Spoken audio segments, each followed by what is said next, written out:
2,000 years ago, when Jesus was establishing his church, the goal was getting people to come together as a team to fulfill God's mission in the world. The mission was to help other people pursue God, or in other words, to help make followers of Christ. And Paul talks about this team concept in 1 Corinthians chapter 12. He says, just as a body, though one, has many parts, but all its many parts form one body, so it is with Christ. For we were all baptized by one Spirit, so as to form one body, whether Jews or Gentiles, slave or free, and we were all given the one Spirit to drink. Now, I can only imagine what the people of Corinth that Paul was writing to were thinking at the time. I mean, they had Paul, Peter, they had these apostles, these super leaders, but what about the average churchgoer? What was that person feeling and thinking? Did that person feel like they had any use to the church at all? They realize they're part of a body, but do they have any real meaningful value and use to the church in light of these great gifted people? And so Paul goes on to say, the eye cannot say to the hand, I don't need you. And the head cannot say to the feet, I don't need you. On the contrary, those parts of the body that seem to be weaker are indispensable, and the parts that we think are less honorable we treat with special honor, and the parts that are unpresentable are treated with special modesty, while our presentable parts need no special treatment. But God has put the body together, giving greater honor to those parts that lacked it, so that there should be no division in the body, but its parts should have equal concern for one another.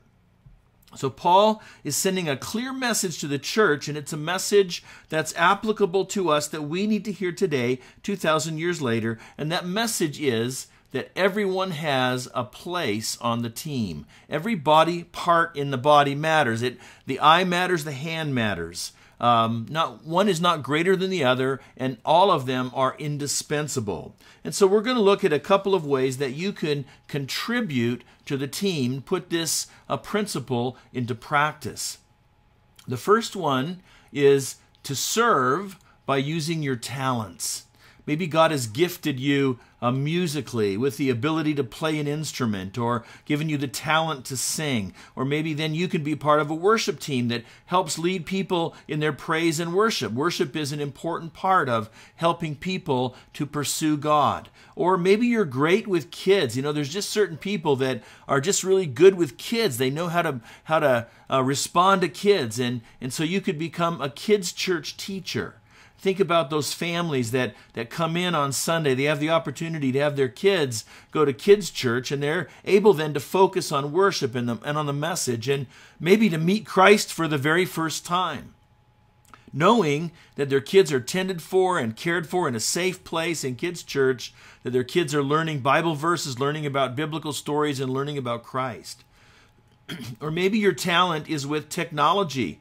You know, being part of the sound team, we have the media team, the tech team. Those are all behind the scenes abilities that some people have the knack for. But whatever your talent is, it could be something like this or something entirely different. Whatever it is, there's a place for you to serve on the team at the church. But maybe you're thinking to yourself, you know, you're not sure what your talent is, or you don't know if you have any real super talents or anything like that. But serving isn't always just based on talents. We learned that from Jesus himself. We just watched a video prior to this one about when Jesus washed the feet of his disciples. He wasn't necessarily using a special talent when he did that, but he had a heart of servanthood. So he was simply serving his disciples, giving them his time and his energy to do something for them. And so there are opportunities also within the church where we can just use our time and our effort to serve. For example, think about the church's weekly services and what it takes to get the facility ready for people to come in and praise and worship. So there's a team that takes care of that, taking care of our facility and keeping it clean. Now, that's not necessarily a talent. Now, I know for some people it is, but for most people it's just serving and being willing to give your time to do something behind the scenes that makes a difference for everyone else. Cleaning the lobby to make sure it's ready, cleaning the auditorium. We all know how important the restrooms are, so we need someone to keep those clean and useful to our guests. There are other opportunities as well, many hospitality opportunities like providing refreshments and beverages to welcome people when they come in on a service, greeting people as they come in the door, serving in the parking lot to help guests find their way. Those are just ways to use your time and to share with others. Every church has administrative needs. People to print documents and make photocopies and collate some things and to help everyone else do their ministry. And so that may not be a special talent, but usually it's something that anybody can do if they're willing to serve with their time. Now, we talked about some people have a super talent for children's ministry, but a lot of people help with kids' church as an aid or just preparing materials for teachers. Even if they don't have a special talent with kids, they know it's important, and so they just give their time and their effort to make it happen. But whatever it is, there's many other areas as well. We can all come together and fulfill the mission of the church, which is to help people pursue God, to help make followers of Christ. And so I just want to encourage you, if you're not serving on a team, please pray about that.